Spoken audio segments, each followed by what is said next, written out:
شروع اللہ کے نام سے جو بڑا مہربان اور نہایت ہی رحم کرنے والا ہے۔ تمام لوگ درود شریف پڑھو بھائی۔ اللہم صلی علی محمد وعلی آل محمد کما صلیت علی ابراہیم وعلی آل ابراہیم انک حمید مجید۔ اللہم بارک علی محمد وعلی آل محمد کما بارکت علی ابراہیم وعلی آل ابراہیم انک حمید مجید۔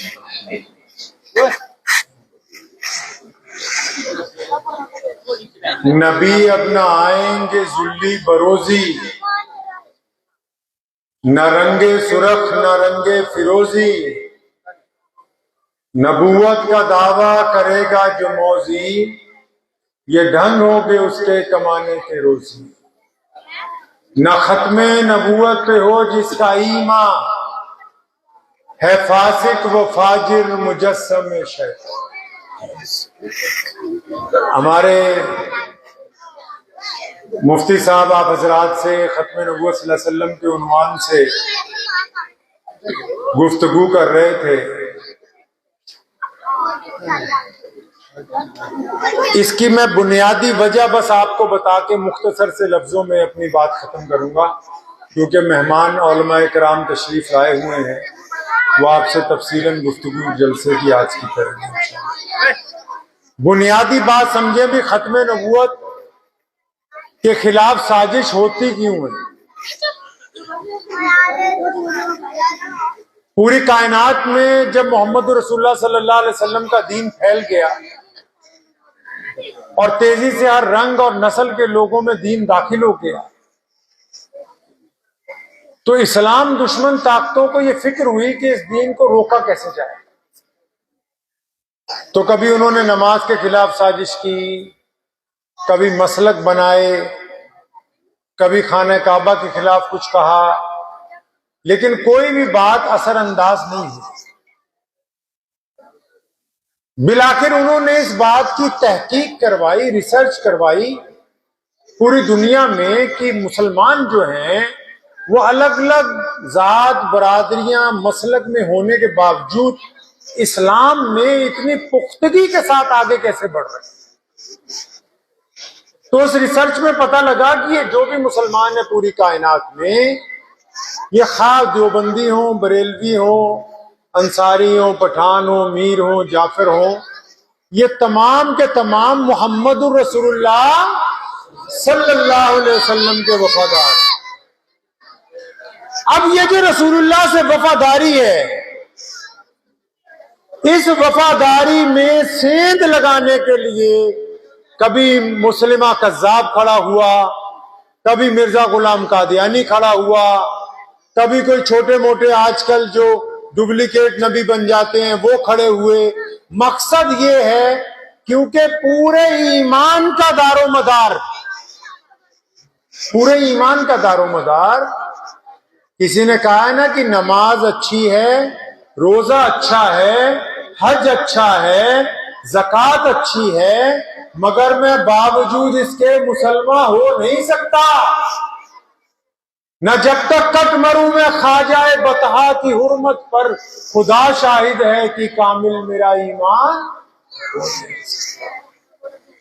اب دشمن کو یہ بات سمجھ آئی کہ مسلمانوں کو اگر دین سے دور کرنا ہے، اسلام سے دور کرنا ہے، تو یہ تمام ذیلی چیزوں پر اگر ہم سر کھپائی کریں گے تو کوئی فائدہ نہیں ہوگا۔ اگر کوئی ڈپلیکیٹ نبی بنا کے کھڑا کریں گے تب مسلمان اپنے باقی کام چھوڑ کر اپنی طاقت اس کے اوپر لگائیں۔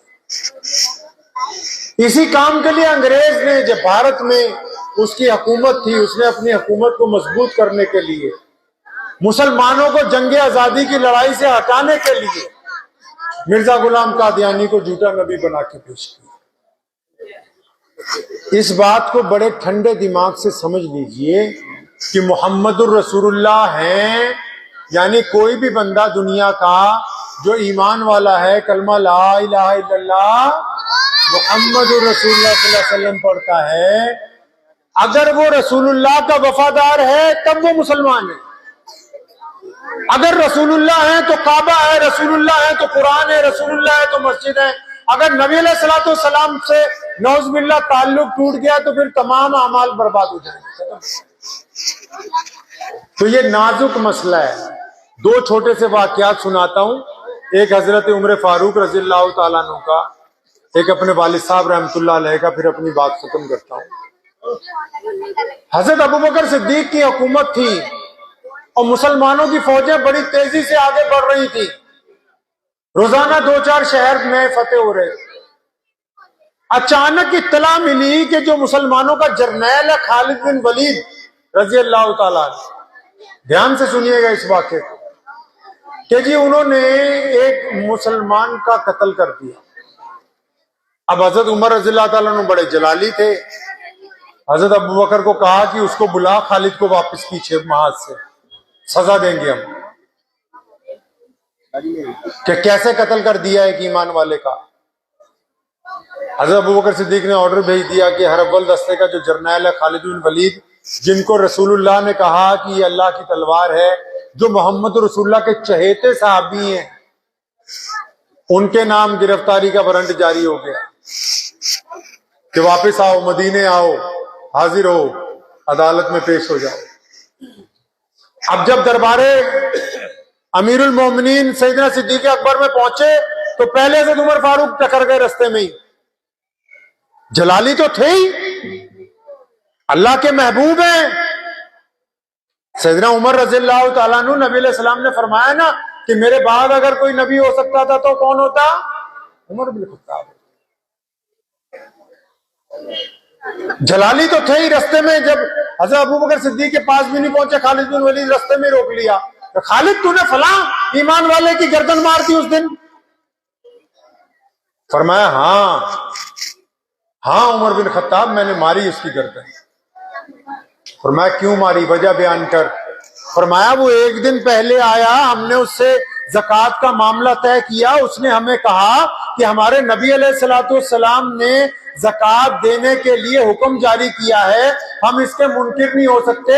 لیکن فرمایا جب دوسرے دن وہ میرے پاس اور ابو بکر بن جراح رضی اللہ تعالیٰ عنہ کے پاس آیا تو اس نے یہ لفظ کہا کہ وہ تمہارے نبی جو ہیں محمد رسول اللہ، فرماتے ہیں ابن خطاب جب اس نے تمہارے نبی استعمال کیا تو میں نے فوراً اس کی گردن پہ ماری تلوار، میں سمجھ گیا کہ یہ محمد رسول اللہ کا باغی بن گیا ہے۔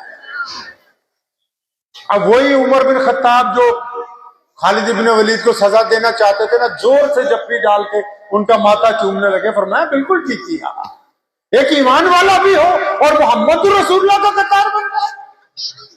ایمان والا بے نمازی ہو سکتا ہے، گنہگار ہو سکتا ہے وقتی طور پر، سب کچھ ہو سکتا ہے، لیکن وہ موضوع اللہ محمد رسول اللہ صلی اللہ علیہ وسلم کا قطار نہیں ہو سکتا۔ مجھے یاد ہے کہ مولانا صاحب آئے، میں نام نہیں بتاؤں گا، وہ والد صاحب رحمۃ اللہ علیہ کے پاس آ کے بیٹھے، بڑھیا شیروانی پہنی، سب ٹپ ٹاپ تھے، اچھے خاصے۔ تو انہوں نے آ کے کہا کہ حضرت میں تو آپ سے ملاقات کا متمنی تھا، پنجاب آیا ہوا تھا تو قادیان بھی گیا تھا، تو چائے وائے لگ رہی تھی، تو جب اس نے اتنی بات کہی تو ابا جی کہنے لگے اٹھ جا، کھڑا ہو بدتمیز، وہ سامنے دروازہ باہر نکل۔ حضرت میں تو ایمان والا ہوں، مسلمان ہوں۔ فرمایا نہیں، جن لوگوں کو محمد الرسول اللہ کے دشمنوں سے ذرہ برابر بھی اپنے دل کے اندر رعایت ہے، ان کے ساتھ ہمارا کوئی تعلق قائم نہیں ہو سکتا، چاہے وہ حکومت کے لوگ ہوں، چاہے وہ اہل اقتدار میں سے ہوں، چاہے وہ بڑے بڑے عہدوں میں بیٹھے ہوں، چاہے وہ بہت بڑے مصنف ہوں، بہت بڑے مدبر بن جائیں، اگر وہ محمد الرسول اللہ صلی اللہ علیہ وسلم سے مسلمان ہونے کے باوجود وفاداری میں لغزش پیدا کرتے ہیں اور منکرین ختم نبوت کو نرمی کے ساتھ دیکھتے ہیں، تو ان کے ساتھ کسی ایمان والے کا تعلق۔ تو ذہن نشین کر لیجئے یہ ساری باتیں۔ آپس کی ناراضگیاں اپنی جگہ ہوتی ہیں، حسد اپنی جگہ ہوتا ہے، رنجش اپنی جگہ ہوتی ہے، تمام باتیں اپنی جگہ ہیں۔ محمد الرسول اللہ سے محبت کا جذبہ اپنی جگہ مسلم ہونا چاہیے، اور یہ رسول اللہ صلی اللہ علیہ وسلم سے جو محبت کا جذبہ ہے یہ اس لیے ہے کیونکہ نبی علیہ السلام نے ہمیں عزت عطا فرمائی۔ ان کے آنے سے پہلے انسانوں میں چھوا چھوت تھی، ان کے آنے سے پہلے بیٹیوں کو قتل کر دیا جاتا تھا، ان کے آنے سے پہلے انسانوں میں برابری نہیں تھی، ان کے آنے سے پہلے غریب امیر اور غریب ایک صف میں کھڑے ہو کے نماز نہیں پڑھ سکتے تھے، ان کے آنے سے پہلے گورا اور کالا ایک جگہ اکٹھے بیٹھ کے کھانا نہیں کھا سکتا تھا۔ انسانوں کو یہ جو خوبصورتی محبتوں کی باتیں، یہ محمد الرسول اللہ صلی اللہ علیہ وسلم۔ تو میں وقت زیادہ اس لیے نہیں لوں گا کیونکہ ہم تو اسی شہر میں رہتے ہیں اور آپ سے ہر جمعے بات ہوتی رہتی ہے۔ ہمارے معزز مہمان آئے ہوئے ہیں آپ کے پاس ماشاءاللہ، کون کون تشریف فرما رہے ہیں؟ حضرت مولانا اشاد صاحب سے تو مل لیا، اچھا باقی حضرات موجود ہیں۔ تو آپ حضرات سے گزارش ہے، مجھے آ کے بہت خوشی ہوئی کہ یہ مسجد بھی اور مدرسہ بھی ساتھ ساتھ قائم ہو گیا ماشاءاللہ۔ اللہ آپ کو اس کا بہترین نعم البدل عطا فرمائے گا انشاءاللہ۔ ابھی تو نہیں لگتا ہے، لیکن جب یہ بچے جوان ہوں گے، دینداری کے ساتھ آگے چلیں گے، یہ ایماندار بنیں گے، تب آپ کو احساس ہوگا کہ ہم نے صحیح وقت پہ صحیح جگہ پیسہ لگایا ہے۔ مسلمانی صرف یہ نہیں ہے کہ داڑھی ٹوپی رکھی ہو، نہیں نہیں، مسلمانی یہ ہے کہ ایک آپ کا ہندو دوست، ایک سکھ دوست، ایک عیسائی دوست آپ کی پیٹھ کے پیچھے کہہ دے کہ عبد الرحمان ایماندار ہے، میں اس کے ساتھ 10 سال سے معاملہ کرتا ہوں، اس نے کبھی بھائی، اس کا نام مسلمان۔ ایک غیر کی بیٹی بھی، اپنی بیٹی بھی یہ کہہ دے کہ میں سڑک سے گزرتی ہوں، یہ سامنے کھڑے ہوتے ہیں، میری طرف گندی نگاہ نہیں ڈالتے، اس کا نام ہے۔ صرف مسلمانی یہ تھوڑی ہے کہ ہمارا چہرہ مسلمانوں جیسا، نہیں نہیں، ہمارا کردار نبی علیہ السلام کے حکم کے مطابق ہو۔ دعا کیجیے اللہ کریم مجھے بھی اور آپ سب کو بھی ان باتوں پہ عمل کرنے کی توفیق عطا فرمائے۔ میرے ساتھ مل کے 2 نعرے لگا لیجیے، نعرے تکبیر، ختم نبوت۔ میں کہوں گا مصطفیٰ کے ہم سفر، آپ نے زور سے کہنا ہے ابو بکر ابو بکر۔ یہ بچوں کو یاد کرایا کریں نعرہ، صحابہ کرام رضی اللہ تعالیٰ اجمعین ہیں تبھی تو ہم تک دین پہنچا ہے نا۔ مصطفیٰ کے ہم سفر، آپ نے کیا کہنا ہے جی؟ اور پھر میں کہوں گا گلی گلی ڈگر ڈگر، آپ نے 4 دفعہ کہنا ہے عمر عمر عمر عمر۔ اللہ کے نبی علیہ السلام کے یہ دونوں دوست ہیں نا، آج بھی روضہ مبارک میں ساتھ میں ہیں اللہ کے نبی صلی اللہ علیہ وسلم۔ نعرہ تکبیر، ختم نبوت، ختم نبوت، مصطفیٰ کے ہم سفر۔ زور سے ذرا دونوں ہاتھ اٹھا کے ابو بکر، مصطفیٰ کے ہم سفر، مصطفیٰ کے ہم سفر، گلی گلی جگہ